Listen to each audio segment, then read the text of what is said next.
जय हिंद दोस्तों, आप लोगों का एग्ज़ाम स्टार्ट होने में मात्र 3 दिन शेष रह गया है। तो इन 3 दिनों में क्या करना है साथियों, आप लोग जो है इसको बारीकी से समझ लीजिए और इस 3 दिन में जो जो मैं बताऊंगा आपको केवल वही करना है। अगर साथियों जो है आप अगर ऐसा नहीं करते हैं तो फिर मुझे अब बताने का मौका भी नहीं मिलेगा और आपको सुनने का और जानने का भी मौका नहीं मिलेगा।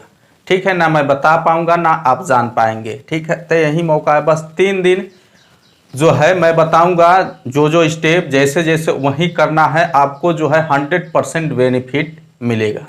सबसे पहली बात कि आप इस 3 दिन में, 3 दिन के बाद तो एग्ज़ाम स्टार्ट हो जाएगा। किसी का 4 दिन बाद है, किसी का 5 दिन बाद पड़ेगा, किसी का 25 का पड़ेगा, किसी का 30 का पड़ेगा। तो ऐसे जो है एग्ज़ाम अब चलता जाएगा। तो सबसे पहली पॉइंट और सबसे इम्पोर्टेंट पॉइंट्स, आप लोगों को इन 3 दिनों में कुछ भी नया नहीं पढ़ना है, कोई भी नया टॉपिक नहीं टच करना है, ना ही हम उसको जानना है। ठीक है, नया टॉपिक को आप टच करोगे तो उसको आपको नुकसान होने फायदा होने के बजाय नुकसान ही होगा। अब ये 3 दिन में तो नया टॉपिक पढ़ेंगे नहीं, तो हमको करना क्या है? देखिए, 3 बिंदुओं पे काम करना है आपको। इस 3 दिन में 3 बिंदु पे काम करना है। देखिए, ठीक है, पहला जो हमारा बिंदु है, ये जो आपका मॉक टेस्ट है। ठीक है ना, मॉक टेस्ट तो सभी का चल रहा है। दूसरा जो है आपका जो है सिलेबस से रिलेटेड है। ठीक है, तीसरा जो है आपका जब एग्जाम स्टार्ट हो जाएगा उससे है। जब एग्जाम स्टार्ट हो जाएगा उसमें इस 3 बिंदु पे आपको इन 3 दिनों में कार्य करना है, या फिर 3 दिन और उसके एग्जाम जब तक चलेगा तब तक कह लीजिए, बस यही करना है। ठीक है, 23 तारीख को जिसका है तो उसको तो 3 दिन ही पर्याप्त, लेकिन जिसको बाद में है तो उसको ज्यादा, यानी अब से जो है 3 दिन हो आपको लिए, चाहे किसी दिन के लिए, किसी के लिए 5 दिन हो, किसी के लिए 7 दिन हो, तो यही काम करना है।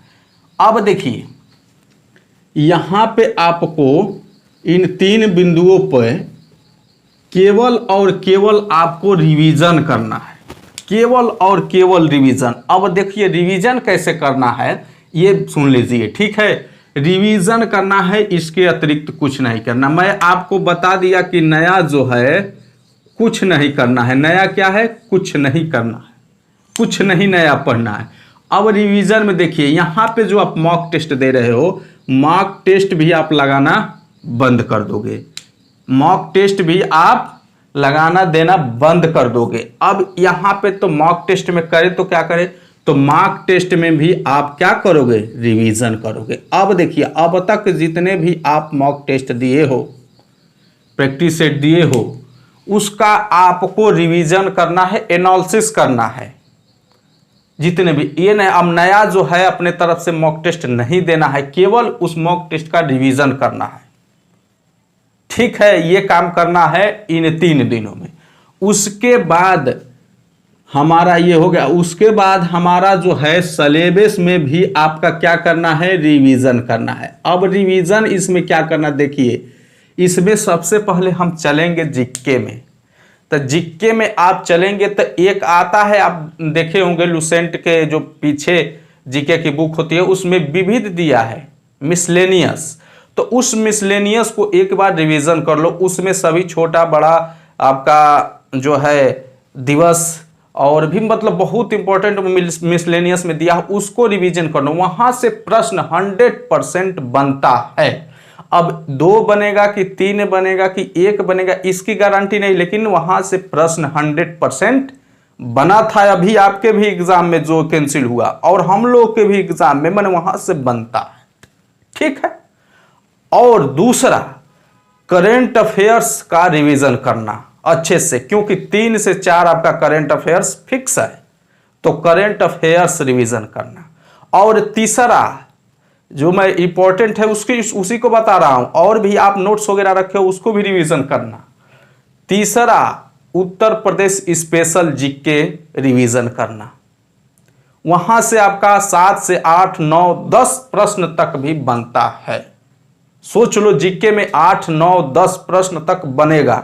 वहाँ उसको आप अच्छे से रिवीजन करो, क्योंकि वो लिमिटेड जीके है।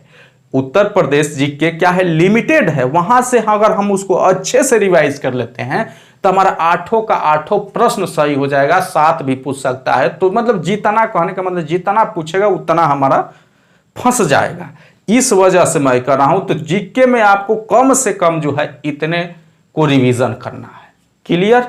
ठीक उसी प्रकार आप हिंदी भी ले लीजिए, उसी प्रकार आप जो है रीजनिंग भी ले लीजिए, उसी प्रकार आपका नोट्स होगा उसको रिवीजन करना है। नोट्स के लिए तो मैं पहले बता चुका हूं, फिर भी ठीक है, उसको भी रिवीजन करना है। क्लियर? अब देखिए, ये तो हो गया आपका काम। अब यहां से ये दोनों काम तो चाहे जिसका 23 का एग्जाम हो या फिर 24 का हो या फिर 25 का हो या फिर 30 का हो या फिर 31 का हो, सभी बच्चों के लिए है, सभी बच्चों के लिए हो। लेकिन ये तीसरा जो है काम क्या है, केवल ये बच्चा 23 वाला नहीं कर पाएगा, बाकी सब करेंगे। अब देखिए, यहां के बाद आपका जो है एग्जाम स्टार्ट हो गया, आपका 23 से हो गया ना, आपका एग्जाम स्टार्ट हो गया 23 से। यहां एग्जाम स्टार्ट होने के बाद अब मात्र आपका एक काम रह जाएगा, और कोई काम करना या मत करना, एक काम सबको करना है। इस पेपर को, जो क्वेश्चन पेपर आएगा, इसको जो है आपको रीड करना है। अब मान लो कि सेल्फ से तो रीड कर नहीं पाओगे, क्योंकि सेल्फ से रीड करोगे तो भाई हमको पता नहीं चलेगा कि क्या इसका आंसर है, मैथ के क्वेश्चन को कैसे सॉल्व करें। तो आप यूट्यूब पे इसका जो है एनालिसिस चलेगा, यूट्यूब पे एनालिसिस चलेगा, आप जानते हैं। तो वहां से आप इसको एनालिसिस कर चलेगा, तो आपको रीड करना है। और एक बार आपने जो है क्या ये यूट्यूब पे एनालिसिस देख लिया, इसको एक पेपर को कम से कम 2 से 3 बार तक आप रिवीजन करोगे। फिर इस एग्जाम का जो रियल आपका एग्जाम 23 से स्टार्ट हो, उस पेपर को आप 2 से 3 बार रिवीजन करना, हर एक क्वेश्चन पेपर को। जैसे 23 तारीख को 2 होगा पेपर, फर्स्ट सेकंड, दोनों को 2-2 बार 3-3 बार रिवीजन करोगे। ठीक उसी प्रकार जो है 24 को पेपर जो होगा उसको भी आप 2 से 3-3 बार रिवीजन करोगे।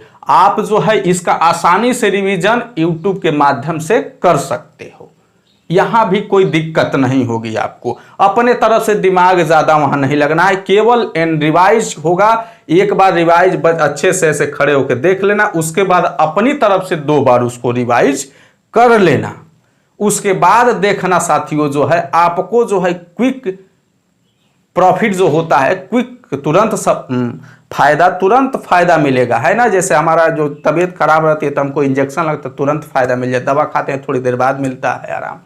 ठीक उसी प्रकार इसको इंजेक्शन का कार्य करेगा आपको एग्जाम क्लियर करने में। तो यही काम आपको करना है। आपको इन कामों से ही जो है बहुत ही कम समय में, इन 3 दिनों में ज्यादा फायदा होगा। ठीक है, तो आप लोगों को ज्यादा घबराने की जरूरत। और दूसरी बात इसी में मैं बता दे रहा हूं, मैथ में बहुत से बच्चों को दिक्कत आ रहा है, मैथ बहुत कमजोर है, मैथ में तो 4, 5, 7, 8 इसी तरह से। तो देखो, अब तो भाई देखो एग्जाम आ गया, अब ज्यादा उसमें घबराओगे। एक तो पहले से ही घबराहट है कि एग्जाम सर पे आ गया है, एक तो ऐसे ही धड़कन तेज हो जाती है। अब इसमें ज्यादा घबराने का प्रयास करोगे तो और उलझते जाओगे, और घबराहट बढ़ती जाएगी और दिक्कतें होती जाएगी। तो आपको क्या करना है कि एग्जाम स्टार्ट हो जाएगा तो इससे जो है अपना मैथ जो है क्लियर करते जाना। इसके जो क्वेश्चन आएंगे एग्जाम में, उसको जो है आप एनालिसिस करना, उसको सॉल्व करना। तो आपका 100% मैं कह रहा हूं कि आपका जो है, अगर आपका जो है एग्जाम में टेस्ट में अभी मैथ में आपका 5 से 7 सही हो रहा, तो आपका इसको जो है एनालिसिस करने के बाद आपका 12 से 13 प्रश्न जो है मैथ का सही हो जाएगा। अगर 12 से 13 सही हो रहा है तो आप 17 से 18 मैथ कर दोगे सही। ठीक है, तो यही कार्य करना है, इसके अतिरिक्त कुछ मत करो, कोई फायदा नहीं। केवल उलझने बढ़ती जाएंगी कि हमारा यहाँ भी गलत हो रहा है, वहाँ भी गलत हो रहा है, यहाँ तो कम सही हो रहा है, वहाँ भी कम सही हो रहा है। इस तरह से बस केवल मानसिक तनाव, मानसिक प्रेशर रहेगा। ठीक है, तो उम्मीद करते हैं कि आप लोग जो है इन 3 दिनों में इस प्रक्रिया को फॉलो करेगा, और देख लेना 100% आप लोग को बेनिफिट होगा। ठीक है, तो चलिए दोस्तों, इसी आशा और उम्मीद के साथ आज की वीडियो कंप्लीट करते हैं।